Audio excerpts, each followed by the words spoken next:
Good afternoon, Sheldon. Being down 0-2 is historically a tough hole to come out of, but how do you measure that against what you did in Tampa and the fact you didn't lose after November 1st more than 2 games in a row?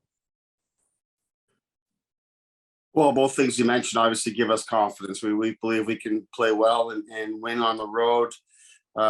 In terms of the series itself, I mean, no different than when you approach game one or game two. You can't look at anything beyond the game ahead, and we believe we can win one game. Winning one game obviously changes things significantly, so that'll be our focus, is to just get as prepared as we can for that one game that's upcoming here. Next up, we'll go to Dave McCarthy with NHL.com. Go ahead, Dave. Hey, Sheldon, I'm just wondering if you have any further update on the status of Matthew Nyquist after last night. Yeah, Nye's been diagnosed with a concussion, so he'll definitely be out for both games 3 and 4. I guess we would call him day-to-day beyond that. Though given symptoms and such, I'd say unlikely to return in the series, but we'll give him some time to recover and see how that goes. But he's ruled out for the next 2 games. Dave, your hand is still up. Do you have follow-up? Yes, thanks, Colin. To that end, then, how do you go about replacing Matt and what he's brought to the lineup since he's come into the series last series? Yeah, well, obviously, he's proven to improve the depth of our team and believe we're a better team when he's in. All that said, we were a very good team before he arrived on scene here. So, we'll make some adjustments accordingly, but we've got full confidence in our group. Next up, we'll go to Mark Masters, TSN. Go ahead, Mark.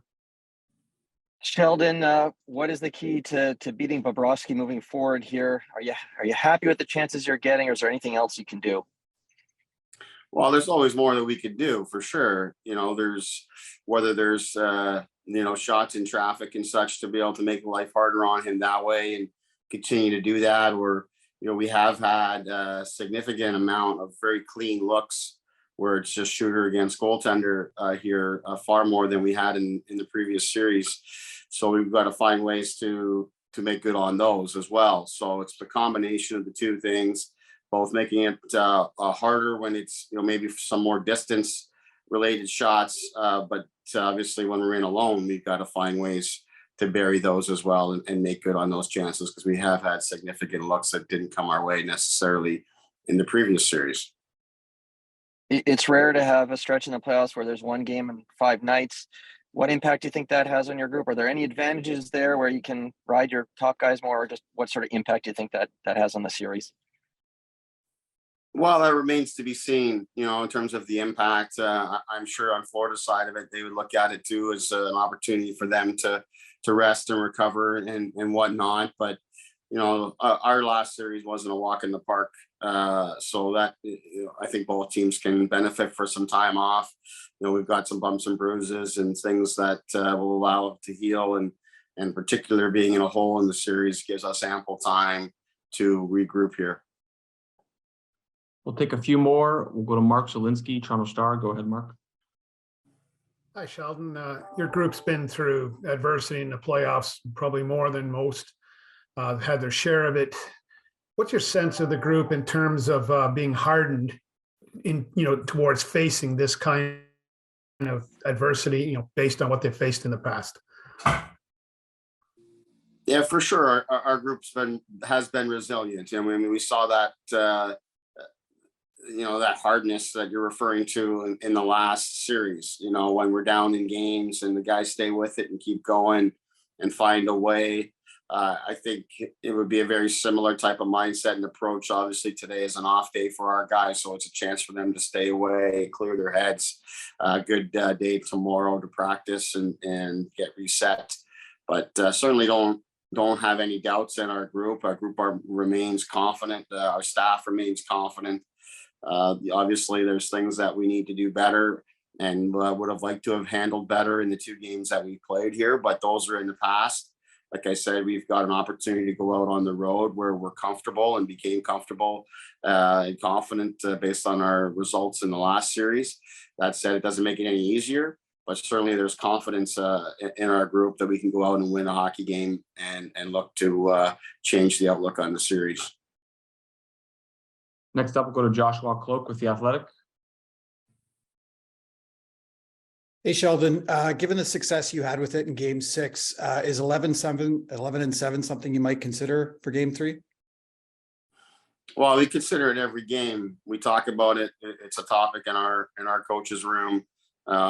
We only used it the one game in the Tampa series, but it was a discussion daily. So it continues to be. As I said, today is an off day, so it's a chance for us to look at and focus on some other things. But certainly will be a topic, tomorrow when we go in and getting set for game 3. But it's always on the table for us.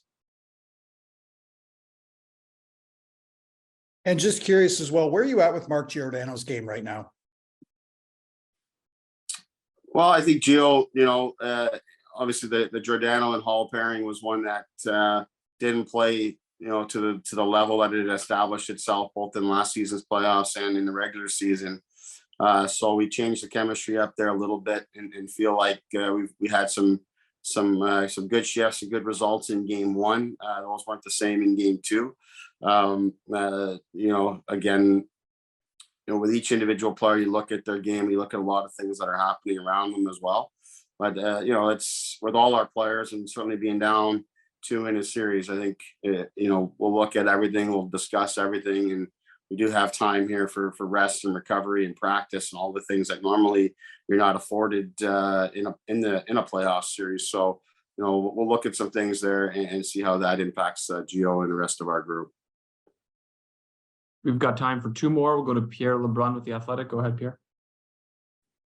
Thanks, Sheldon, for taking the time today. I'm wondering what you're seeing and what Florida is doing that is affecting, what you guys are doing. And what I mean by that is, in listening to the Bruins after their series, they talked about being out of their element at times and not sticking with their game plan. Is that, obviously a lot of this is under your team's control, but is Florida's forecheck creating, the kind of issues that's leading to this? Well, yes, certainly the forecheck is strong. It's a strength of their team. It was in the regular season as well. They're one of the premier forechecking teams in the NHL in the regular season that's carried forward into the playoffs. That said, when I look at our games in games 1 and 2, certainly game 1, I didn't think it was as much of an issue for us. Game 2, perhaps a little bit more, impacted the first goal for sure, but there's some things we want to handle differently there ourselves and didn't make the right read on it. And in goals 2 and 3, you got to give some credit, of course, for Florida for staying on the hunt and staying on it. But we have full control of those pucks to make better decisions. And those decisions are ones that we got right most of the time in the Tampa series. Not always resulted in us getting to the neutral zone or establishing our game. That was a real challenge for us against Tampa, but you can at least relieve pressure and put yourself in good spots where you have structure around it. The nature of some of our turnovers yesterday put us in some real bad spots. And that was what was disappointing, because that's what we've been really seeking to avoid, is those big mistakes. And certainly Florida, with the way that they're playing and how they forecheck and how they transition, perhaps more importantly, when they get the puck back, it makes it that much more dangerous. So those are things that we talked about avoiding all season long. And I thought we did a really good job against Tampa in that regard. And that has not been the case here through the 2 games. And it's, in large part why we sit in the hole that we do. We know that we need to be able to score more than we have. That said, with a 2-0 lead on home ice, we should be able to win that hockey game, even if it ends up having to be 2-1. So there's some managing of the game there for us that I thought we've taken huge steps in as a team that has not been on display here in the early going. And last one here, we'll go to Jonas Siegel with The Athletic. Go ahead, Jonas. Hey, Sheldon, I'm just wondering what you saw from William and John as that game went along last night that maybe you'd like to see continue tomorrow or Sunday night. Well, in the third period, William was a dominant player. He was the best player on the ice for either team by a mile, I thought. Really took control of the game. and was, created a number of looks for he and his line mates. Obviously was unable to get it to go over the line for us. That is the next step and obviously the ultimate goal. But the way that William took charge of the game in the third period is obviously shows what he's capable of doing and what we need more of.